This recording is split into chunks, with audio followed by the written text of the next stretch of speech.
खून की जरूरत थी तो किसी डॉक्टर ने आवाज लगाई कि क्या किसी का ब्लड ग्रुप O पॉजिटिव है, तो मैंने कहा मेरा है।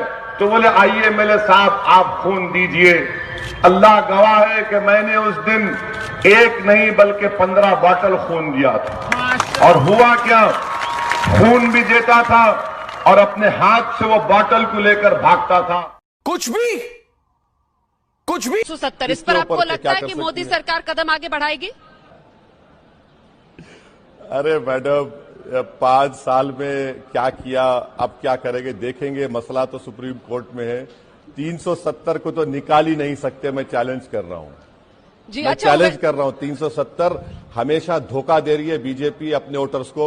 रियली निगो। आज आप बोल दीजिए, कल अलायंस खत्म हो जाएगा। मैं बता देता हूं। आप बोल दीजिए। मेरा कमिटमेंट है। अच्छा भाई साहब, उनको कंप्लीट वो उसी में उनका बल है। वो मुझे बोलने नहीं देते। वहां मैं उनकी बातों पर रिस्पॉन्ड नहीं कर रहा, आप ही मत कीजिए। आप कहते हैं कि डेट का आप कह रहे हैं इस साल के अंत तक हम राम मंदिर बना देंगे और अगले साल के अंत। भारत के कौन से बुक में से आप अपने लेट्स से इंटरप्रिटेशन को ढूंढते हैं? My point is everything that relates to Islam necessarily comes from a book and commentaries which do not originate in India. Would that be a correct statement to make? You're absolutely wrong. Oh, please you tell don't me. know. Sahih al-Bukhari was authored in India. Do you know Fatwa Alamgiri? Go ahead, Fatwa please. Alamgiri. Oh, so you use Fatwa Alamgiri to actually... Listen to me. Where please, was please. Fatwa Alamgiri written? No. The question is, listen, when you sir, issue sir, a fatwa, sir, do you use the Quran or what are you using? Are you debating with me or in anchor? I am You want asking to you a debate with me? I'll answer. I am asking you a straightforward question. I am answering you in a straightforward way. Please listen to me. You have. Should I rephrase the question for you to understand I have better? understood. I understood where you're coming from. Answer, please. Do you believe that the Islamic law is only Quran and Sunnah? No. You're absolutely wrong. Go ahead, please explain. No, it is not. Right. It is Quran, it is Sunnah, right. It is the judicial or the fatwas given. It is no, Sunnah is Hadith only. Hadith only. Then you have schools of thought. Right.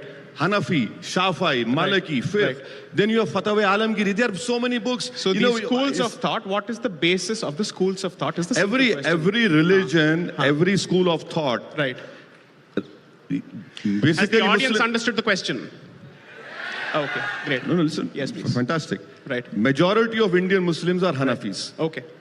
We follow Fatwa Alamgiri. Okay. And that protection, where it comes from? Article 26. Okay. Isn't it? And what is the basis of Fatwa Alamgiri? Fatwa Alamgiri is the opinion of the Islamic scholars. मस्जिद की जगह पर आज जो भूमि पूजन हुई है वो इस मसले का क्लोजर नहीं है, खत्म नहीं हो रहा है, बल्कि अब इसके बाद काशी और मथुरा के ऊपर आवाज उठेगी। इस पर दबाकर ये लोग चंद वक्त के बाद, थोड़ी वक्त के बाद एजिटेशन शुरू करेंगे, एक धर्म संसद को बुलाकर रेजोल्यूशन पास करेंगे, उसके बाद आरएसएस अपनी बैठक में इसको अपना लेगा, फिर बीजेपी एक रेजोल्यूशन पास करेगी, फिर चौथा इस पर एजिटेशन होगा, फिर उसके बाद जाकर काशी और मथुरा की मस्जिद को शहीद कर देंगे, फिर कोर्ट में जाएगा, आस्था का मसला पैदा हो जाएगा। अरे यही तो करते आए हैं लोग, यही तो इनका मोडस ऑपरेंडी है और ये देश को समझना है, ये रुकने वाले नहीं है। याद रखिए, मुझे यकीन है कि इसके बाद काशी और मथुरा शुरू होगा। देखिए, बड़ा आश्चर्य का विषय है, इनके लिए जो सेक्युलरिज्म का डेफिनेशन है वो क्या है? इनके लिए राम मंदिर का शिलान्यास अगर कर दिया जाए, प्रधानमंत्री कर दे, तो सेक्युलरिज्म खतरे में आ जाता है।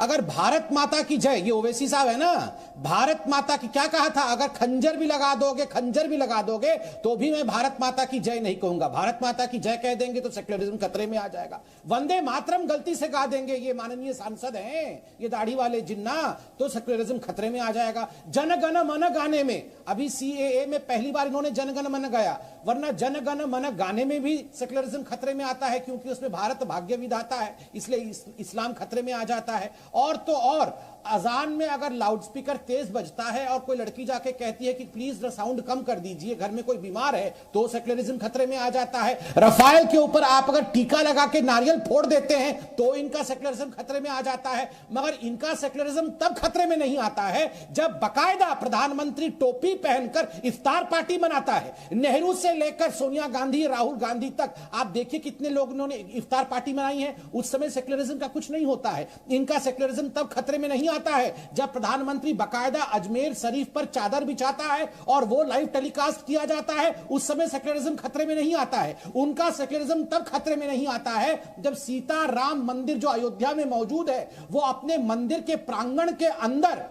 अंदर इफ्तार पार्टी मनाती है और ये लोग वहां इफ्तार करने जाते हैं, उस समय सेक्युलरिज्म खतरे में नहीं आ जाता है। इनका सेक्युलरिज्म तब खतरे में नहीं आता है जब यही ओवैसी साहब की पार्टी के लोग कहते हैं और ये कहते हैं 15 करोड़ वर्सेस 100 करोड़। इनका सेक्युलरिज्म तब खतरे में नहीं आता है जब ये कहते हैं 15 मिनट के लिए पुलिस हटा दो, फिर देखो हिंदुओं का हम क्या हश्र करते हैं। इनका सेक्युलरिज्म तब खतरे में नहीं आता है जब ये कहते हैं तस्लीमा नसरीन का गर्दन काट देंगे। 2007 में कहा था गर्दन काट देंगे, तब इनकी सेक्युलरिज्म कहां जाती है। देखिए ये दाढ़ी वाले जिन्ना साहब जो बैठे हैं ना, ये हिंदुस्तान को हिंदू मुस्लिम की लाइन पे